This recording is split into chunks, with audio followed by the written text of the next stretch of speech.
Let's mic सारे जहां से अच्छा।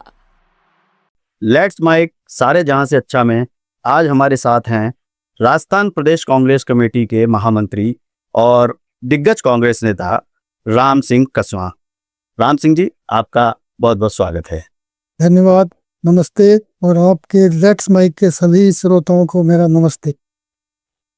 राम सिंह जी, भारतीय राजनीति में कांग्रेस के ऊपर बीजेपी की जो राजनीति कांग्रेस के ऊपर चलती है वो सिर्फ एक बात को लेकर चलती है कि कांग्रेस परिवारवादी पार्टी है और कांग्रेस में एक पार्टी का ही पूरी तरीके से कब्जा रहता है और कांग्रेस में सामान्य कार्यकर्ताओं को आगे लाने की कोई जगह नहीं है जैसा बीजेपी में है। तो इस मामले को आप कैसे देखते हैं? देखिए, कांग्रेस की पॉलिटिक्स में कोई परिवारवाद की इस तरह की कोई बात नहीं है।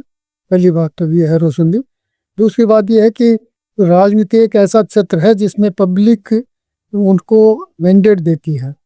कोई भी आदमी पॉलिटिक्स करता है तो उसको पब्लिक के मैंडेट के बाद ही वो आदमी पॉलिटिकल स्टेब्लिश होता है। उसके अलावा आप देखेंगे कि कोई भी बिजनेस होता है, कोई काम होता है, कोई जितने भी काम होते हैं उसमें हर कोई आदमी अपने परिवार के बच्चे को या अपने आने वाली पीढ़ी को अपने काम में स्टेब्लिश करने की कोशिश करता है। तो पॉलिटिकल सिस्टम भी वही उसमें से एक हिस्सा है। तो उसमें यदि कोई आदमी अपने बच्चे को यदि पॉलिटिक्स में या सामाजिक काम में डालता है तो उसमें कोई बुराई हम मानते नहीं है और न कांग्रेस पार्टी ऐसे कभी इशू बनाती है। और वो जो भी आप पॉलिटिकल किसी को इंट्रोड्यूस करते हैं तो वो जो पॉलिटिकल इंट्रोड्यूस होगा उसको चुनाव में जाना पड़ेगा, चुनाव में पब्लिक का मैंडेट लेना पड़ेगा। पब्लिक का मैंडेट यदि उसको नहीं मिलेगा वो पॉलिटिक्स में नहीं रहेगा। तो ये तो सबसे कठिन क्षेत्र है जहाँ के हर 5 साल में आपको लोगों का मैंडेट लेना पड़ता है उस काम को करने के लिए। रही बात भारतीय जनता पार्टी के चार्ज लगाने की, भारतीय जनता पार्टी की आदत है वो इस तरह के चार्ज लगाना, झूठी अफवाहें फैलाना, झूठी बातें फैलाना। आप देखेंगे भारतीय जनता पार्टी में बहुत सारे लोग हैं जिनके की परिवार के लोग 2-2, 3-3 पीढ़ियों से राजनीति में है। राजनीति में इसमें पहले आपसे ये बात कहना चाहता हूँ कि बीजेपी का जो मेन आरोप रहता है वो रहता है गांधी नेहरू परिवार को लेकर कि साहब जवाहरलाल नेहरू प्रधानमंत्री बने, फिर उनकी बेटी इंदिरा गांधी प्रधानमंत्री बन गई, फिर उनके बेटे राजीव गांधी प्रधानमंत्री बन गए, फिर उसके बाद सोनिया गांधी जी बनती लेकिन वो देश की जनता ने नहीं बनने दिया और उनके इशारे पे फिर बाकी के प्रधानमंत्री बने। तो उनका जो मेन टारगेट है वो है गांधी परिवार, नेहरू परिवार। ऐसा है रोशन जी, ये दोनों अलग अलग बातें हैं।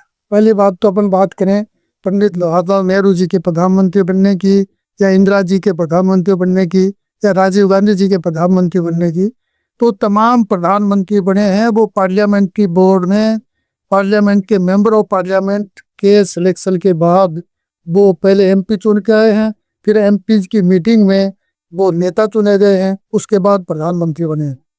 तो ये डेमोक्रेटिक सिस्टम है। उस लोकतांत्रिक व्यवस्था में यदि कोई आदमी नेता चुना जाता है तो उसके बारे में वो कौन किसका बेटा है ये मायना नहीं रखती। मायना ये रखती है कि वो जो सांसद चुने हुए हैं वो किसको नेता चुन रहे हैं। वो जो सांसद नेता चुन रहे हैं वो नेता होगा, तो उसमें कोई ऐसी बात नहीं है। जो बात वो चार्ज करने की बात करते हैं उसकी दूसरी वजह है। दूसरी वजह क्या है? भारतीय जनता पार्टी और आरएसएस जो जिस तरह की पॉलिटिक्स करती है हिंदुस्तान में, उस पॉलिटिक्स को रोकने के वाले दो ही लोग हैं, दो ही चीज हैं। एक है पंडित जवाहरलाल नेहरू का विचार और दूसरा है पंडित जवाहरलाल नेहरू का परिवार। उनको इस बात का बहुत अच्छे से पता है कि उनको इन सारी व्यवस्थाओं में जो रोकने वाले लोग हैं, आप देखेंगे जब जब भी उनका परिवार इस राजनीतिक सिस्टम से बाहर रहा है तब तक पॉलिटिकल एस्टेब्लिशमेंट है वो गड़बड़ाया है। आप देखेंगे सोनिया जी राजनीति में रही नहीं, राजीव जी का वो हो गया था, बलिदान हो गया था। तो उसके बाद आपके नरसिम्हा राव जी प्राइम मिनिस्टर हुए, तो आप देखेंगे कि 5 साल में कितने लोगों ने कितनी पार्टियां बना ली थी। 5-6 पार्टियां अलग अलग हो गई थी। तिवारी कांग्रेस अलग हो गई थी, नरसिम्हा राव जी अलग हो गए थे, मुपनार अलग हो गए थे, मतलब सब लोग अलग अलग हो गए थे। और उस जमाने में भारतीय जनता पार्टी कोई बड़ा चैलेंज नहीं था। उसके बावजूद भी कांग्रेस के लोग कांग्रेस को छोड़ के जाने लग गए थे। उसके बाद सोनिया जी वापस आई और सोनिया जी ने राष्ट्रीय अध्यक्ष का काम संभाला तो आप देखेंगे 17 स्टेटों में कांग्रेस की वापस सरकारें बन गई थी और हम 2004 में वापस सरकार में आए। तो ये जो अफवाह फैलाते हैं वो इसलिए फैलाते हैं कि उनको दो ही चीज का डर है। एक, पंडित जवाहरलाल नेहरू का विचार, कौन सा विचार? 100% डेमोक्रेटिक और 100% सेकुलर। हिंदुस्तान की पॉलिटिक्स में जितना मैं समझता हूँ, मेरी समझ है, उसके अनुसार 100% कोई यदि डेमोक्रेटिक कोई आदमी था तो पंडित जवाहरलाल नेहरू थे, और 100% लोकतांत्रिक और 100% सेकुलर कोई आदमी था तो वो पंडित जवाहरलाल नेहरू था। तो इन दोनों जो इश्यू हैं ये बहुत गंभीर इश्यू हैं, इसलिए ये लोग इनसे डरते हैं और इसीलिए ये अटैक सीधा उसी पे करते हैं। बात करें आपके परिवार की, पिछले 1991 से 1991 तक नेता प्रतिपक्ष थे राजीव जी, 89 तक प्राइम मिनिस्टर थे। 89 के बाद आज तक आप देखिए नेहरू परिवार का कोई भी आदमी कॉन्स्टिट्यूशनल पोस्ट पर नहीं है। अभी नेता प्रतिपक्ष राहुल गांधी जी बनी, इतने साल तक कोई कॉन्स्टिट्यूशनल पोस्ट पे नहीं थे, उसके बावजूद भी ये कितने अफवाहें फैलाते थे। नहीं बात इनकी 3 पीढ़ी से परिवार के बाद। कसवा जी देखिए, नेहरू जी तो यदि आप कांग्रेसी भी भुला दें तो भी भारतीय जनता पार्टी नेहरू जी को तो नहीं भूलने देगी। आज भी देश में नेहरू जी को हर भाषण में हमारे माननीय प्रधानमंत्री जी याद करते ही हैं। तो नेहरू जी का तो विचार आपकी नज़र में बहुत अच्छा है, उनकी नज़र में गलत होगा, लेकिन वो चल रहा है, आज तक भी चला आ रहा है। मेरा कहने का मतलब, आपसे पूछने का मतलब सिर्फ ये है कि आपने कहा कि गांधी परिवार के बिना कल्पना नहीं की जा सकती, ऐसा कुछ, तो मतलब कांग्रेसी भी ये मानते हैं कि वो गांधी परिवार के बिना आगे नहीं बढ़ सकते। पहली बात, क्या इतने साल पुरानी और करीब 1 शताब्दी पुरानी पार्टी है कांग्रेस, उस कांग्रेस में क्या गांधी परिवार के इतर कोई लीडरशिप डेवलप नहीं हो सकती? और नहीं हो सकती तो क्यों नहीं हो सकती? देखिए, इतने सालों तक बहुत सारे लोग स्टेटों के चीफ मिनिस्टर रहे हैं, 3 बार 4 बार चीफ मिनिस्टर रहे हैं। क्या आप उनको लीडर नहीं मानते हो? बिल्कुल लीडर हैं, मैं तो आप ही की बात किया। मैं ये कह ही नहीं रहा, मैं ये नहीं कह रहा कि कांग्रेस पार्टी ये मांगती है। मैं ये कह रहा हूँ कि भारतीय जनता पार्टी इस तरह का इशू इसलिए बनाती है कि भारतीय जनता पार्टी को 2 चीज का डर लगता है। यही बात कांग्रेस की, अभी हमारे माननीय खड़गे साहब राष्ट्रीय अध्यक्ष हैं और कितना अच्छे से काम कर रहे हैं, कोई दिक्कत नहीं है, तो हमारे यहाँ कोई समस्या नहीं है। बात मैं ये कहना चाह रहा हूँ कि कांग्रेस पार्टी में भी या कोई भी पार्टी हो, उसमें सर्वमान्य नेता एक होता है। तो यदि जो सर्वमान्य नेता है तो उसकी जो आपकी अम्ब्रेला है उसके नीचे सारी चीजें ठीक से चलती हैं, और जब सर्वमान्य लीडरशिप नहीं होती है तो फिर प्रॉब्लम होती है। जहाँ तक रही बात भारतीय जनता पार्टी की, तो भारतीय जनता पार्टी तो आरएसएस उसको लीड करती है, और आरएसएस एक संस्था ऐसी है जो इन्होंने इस तरह का षड्यंत्र रच के वो बना रखी है कि वो कोई चीज़ की जवाबदेही भी नहीं है। उनसे यदि आप वो चुनाव हार जाएंगे तो वो कहते हैं हम भाग नहीं ले रहे, कोई चुनाव जीत जाएगा तो वो कहते हैं हम चुनाव जिता रहे हैं, और वो चलते रास्ते वो कहते हैं हमारा सेंट्रल महामंत्री रहेगा, चलते रास्ते कह देते हैं विड्रॉ कर रहे हैं। लेकिन उनका जो ओरिजिनल पेरेंटल जो पार्टी है, संगठन है, वो आरएसएस है।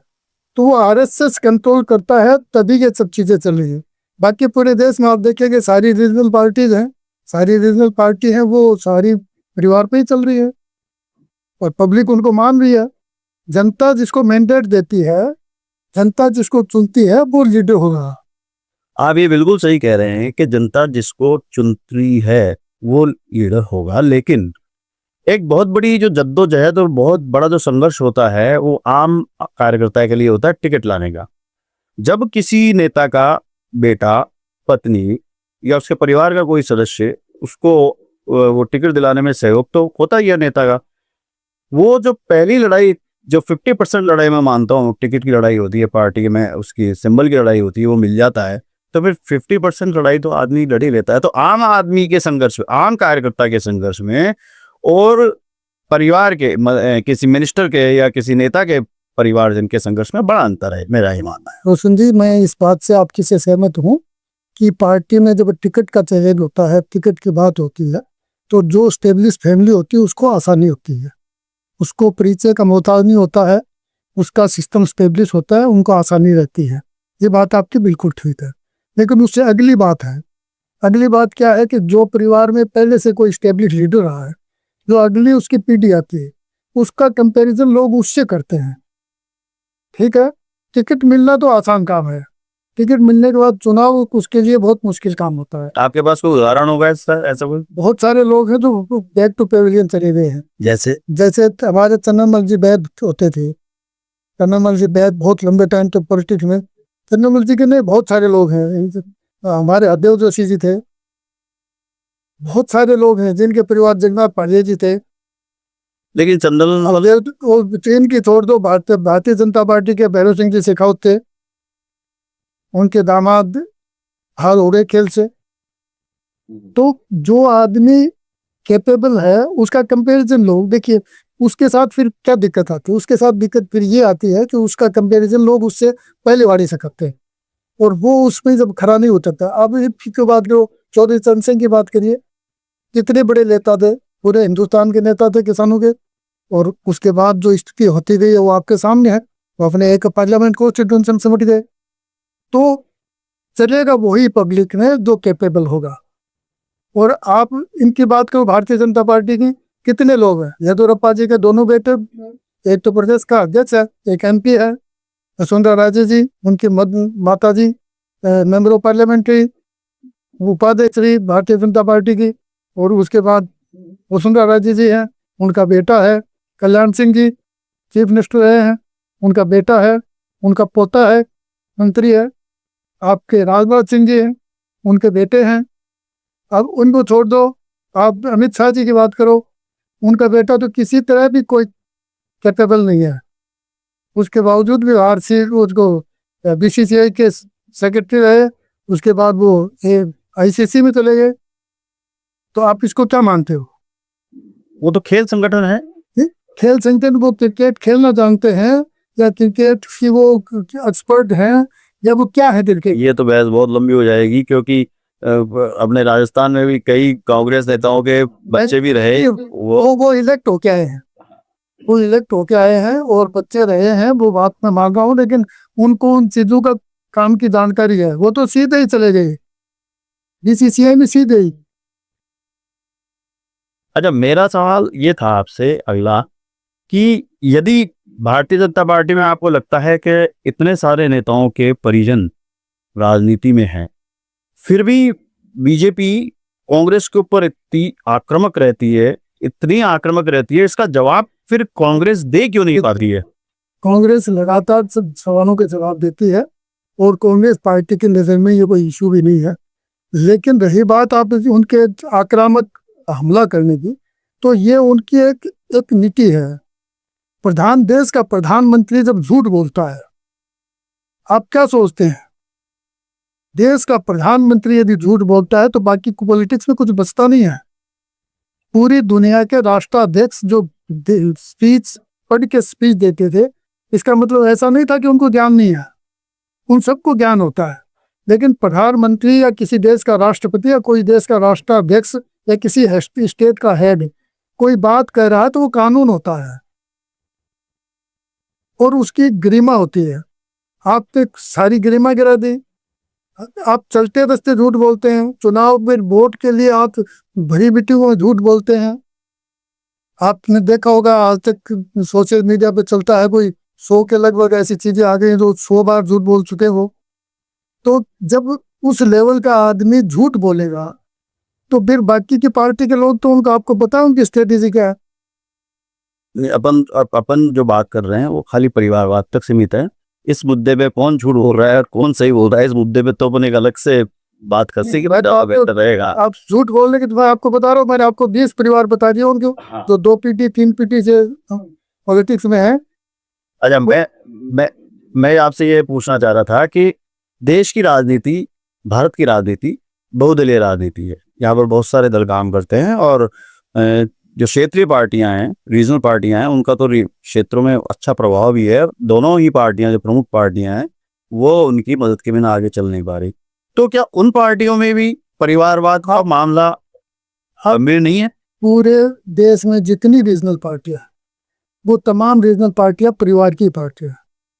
आप हरियाणा की बात करेंगे, चौधरी देवलाल जी के परिवार की पार्टी है, 2 पार्टियां हैं, ठीक है। आप उसके बाद चले जाए पंजाब में, प्रकाश सिंह जी बादल थे, उनके बेटे सुखबीर बादल अब अध्यक्ष हैं, ठीक है।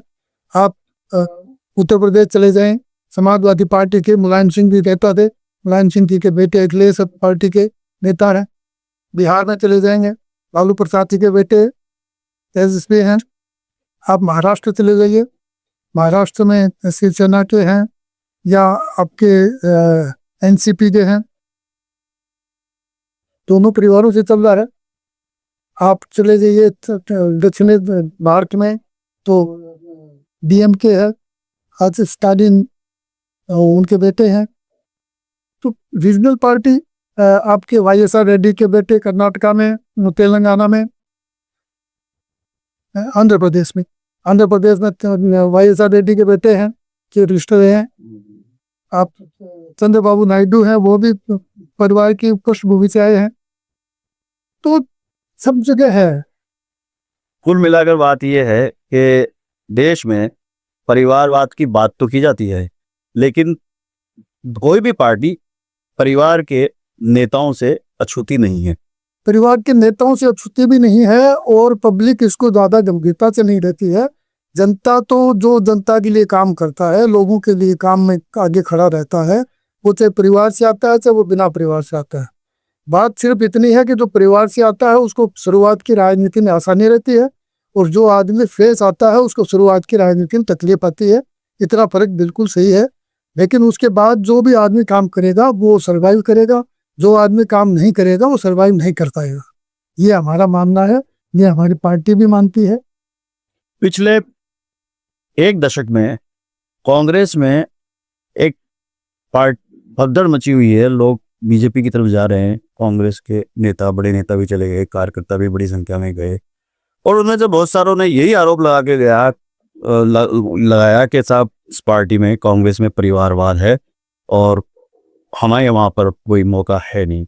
ऐसा लगता भी है कि जहाँ पर किसी नेता का जैसे वर्चस्व रहता है तो उसका परिवार जब आगे आता है तो उस सीट के ऊपर जो काम कर रहा कार्यकर्ता होता है, जो बरसों से दरिया उठा रहा होता है, उसका मौका कहीं पर मार दिया जाता है, उसको कुचल दिया जाता है, और इस वजह से वो फ्रस्ट्रेशन में आ जाता है।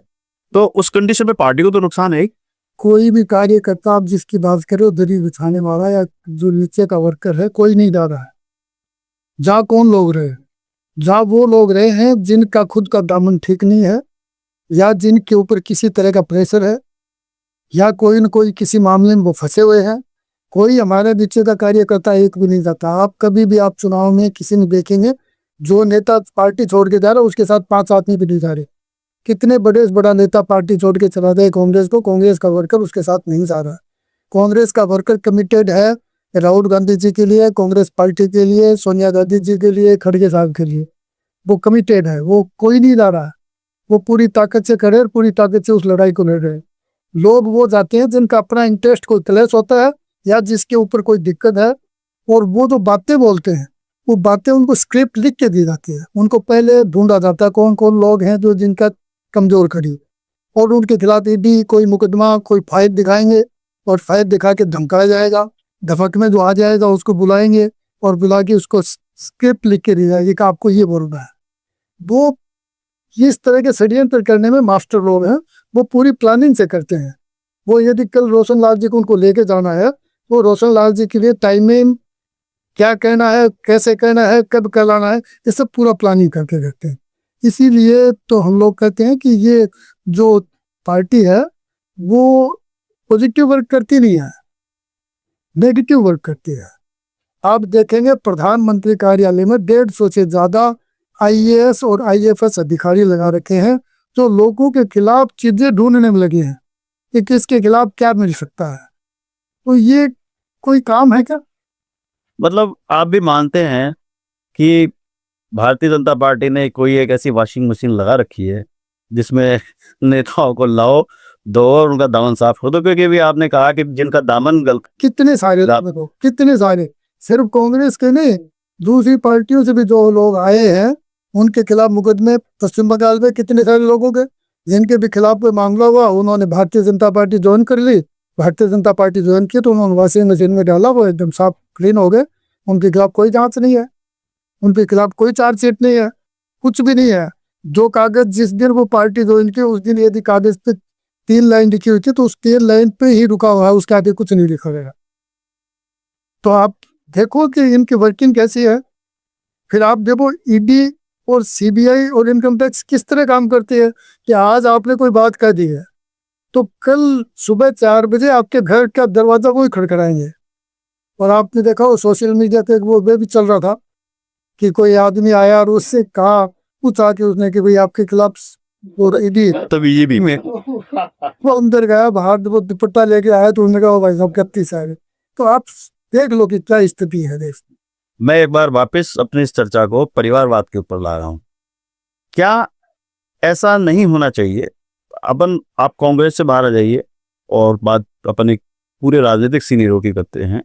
क्या ऐसा नहीं होना चाहिए कि सभी दलों में जो लोग, जो कार्यकर्ता वर्षों से काम कर रहे हैं, उनके राजनीतिक निर्वाचन, उनके मतलब राजनीतिक स्थापन की कोई व्यवस्था तो होनी चाहिए ताकि वो पार्टी से जुड़ के आज पार्टी के लिए काम क्यों करेगा? उसके अगर रोजी रोटी की व्यवस्था भी अगर नहीं कर पाएंगे और यदि उसका कोई राजनीतिक उसका काम नहीं करेंगे आप, तो वो पार्टी के लिए काम क्यों करेगा? रोशन जी, मैं पिछले 25-30 साल से कांग्रेस पार्टी में काम कर रहा हूँ और मैं इस बात को दावे के साथ कह सकता हूँ कि कांग्रेस पार्टी में जितनी फ्रीडम है और कांग्रेस पार्टी में वर्कर को एडजस्ट करने की या किसी भी आदमी को कोई पद देने की या किसी जगह निर्वाचित करने की जितनी संभावनाएं हैं इतनी किसी पार्टी में नहीं है। कांग्रेस पार्टी में सब चीजें लोकतांत्रिक है। हमारे यहाँ छोटे से छोटा कार्यकर्ता भी अपनी बात ऊंचे छोटे मंच पे बहुत बखूबी से कह सकता है। और राहुल गांधी जी ने आपने देखा होगा भारत जोड़ो यात्रा में उन्होंने दूसरी बार कोई भी नेता, कितना भी बड़ा नेता, उनसे दूसरी बार जब मिलने आया उन्होंने उनको कह दिया कि भाई मैं आम आदमियों से बात करने दे रहा हूँ। कांग्रेस पार्टी ही एकमात्र ऐसी पार्टी है देश में जिसमें कार्यकर्ता को सबसे ज्यादा और सबसे आसानी से मौका मिलता है। राम सिंह जी, मैं कांग्रेस बीजेपी की बात नहीं कर रहा हूँ, मैं एक राजनीतिक दलों की बात कर रहा हूँ। राजनीतिक दलों के उन कार्यकर्ताओं की बात कर रहा हूँ जो चले जाते हैं। मेरे कहने का मतलब आपसे मैं एक समअप ये चाहता हूं कि क्या वर्षों से पार्टी के लिए काम करने वाले कार्यकर्ताओं को कुछ नहीं मिलना चाहिए पार्टी में, सरकार में? सरकार आने पर सरकार में, पार्टी है तो पार्टी में उनको कुछ नहीं मिलता। ये दोनों दलों में है, ये शिकायत है। देखिए मैं आपको एक निवेदन करता हूं कि क्या है, जैसे रीजनल पार्टी है, रीजनल पार्टी एक परिवार की है।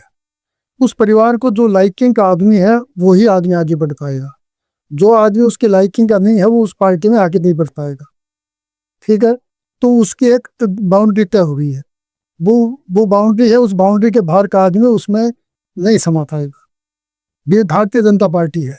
भारतीय जनता पार्टी में जैसे अब नरेंद्र मोदी जी और अमित शाह जी का एक चल रहा है, तो इनकी लाइकिंग या इनको लाइक करने वाले लोगों की लाइकिंग के आदमी ही आगे बढ़ पाएगी। कांग्रेस पार्टी में ऐसा भी है। कांग्रेस पार्टी में सभी ग्रुपों के, सभी दलों के, सभी लोगों को बराबर, और आज से नहीं है, आप देखेंगे पिछले 30 साल, 40 साल, 50 साल से भी कांग्रेस पार्टी में 2-2, 3-3 ग्रुप रहे हैं। लेकिन ऐसा नहीं है कि उस ग्रुप का आदमी है तो यहाँ वो नहीं बन पाएगा, जिसका है तो वो नहीं बन पाएगा। सबको अपनी अपनी जगह ऑप्शन मिलता है और ये मैं मानता हूँ ये डेमोक्रेटिक चीज है, लोकतांत्रिक व्यवस्था है। जो एक ही आदमी का यदि मोनोपोली हो जाएगी तो उस जो वो आदमी या उसके आदमी जिसको पसंद नहीं करेंगे उस आदमी के सर्वाइवल की दिक्कत हो जाएगी। 2 जगह 3 भी का ऑप्शन है तो आदमी को अलग अलग ऑप्शन मिलते हैं, सब आदमी को चांस मिलता है। और जो आदमी काम करेगा तब उसका पता लगेगा कि वो किस तरह काम करता है, कितनी उसकी काम की समझ है, कितना वो पॉलिटिकल आदमी है। राम सिंह जी, परिवारवाद पर आपसे बहुत अच्छी चर्चा हुई और ये सामने आया कि आज देश में कोई भी राजनीतिक दल ऐसा नहीं है जो परिवारवाद से अछूता हो। सभी राजनीतिक दलों की जड़ों में परिवारवाद घुस चुका है। लेकिन परिवारवाद में ऐसा कुछ है नहीं कि जिससे आदमी को नफरत करनी चाहिए। नेताओं के बेटे यदि नेता बन रहे हैं, उनकी लाइन में जा रहे हैं, तो ये गलत नहीं मान सकते। जिस तरीके से डॉक्टर अपने बच्चे को डॉक्टर बना रहा है, सीए अपने बच्चे को सीए बना रहा है, इंजीनियर अपने बच्चों को इंजीनियर बना रहा है, अगर नेता अपने बच्चों को नेता बना रहा है तो गलत क्या कर रहा है। मैं राम सिंह जी आपका बहुत बहुत आभार प्रकट करता हूं और लेट्स माइक में आज इतना ही। नमस्कार। आप सुन रहे थे let's mike more than radio. Follow कीजिए हमें हमारे सोशल मीडिया प्लेटफॉर्म्स पर। It's time for news. It's time for more than radio. Presenting the first radio news app, Let's Mic. Let's Mic, a news-based app on your phone where you get to watch and listen news, talk shows, interviews, radio show podcasts. On Let's Mic, you get all relevant information of TV, print, radio, podcast, and digital. Let's Mic talks about every segment of life.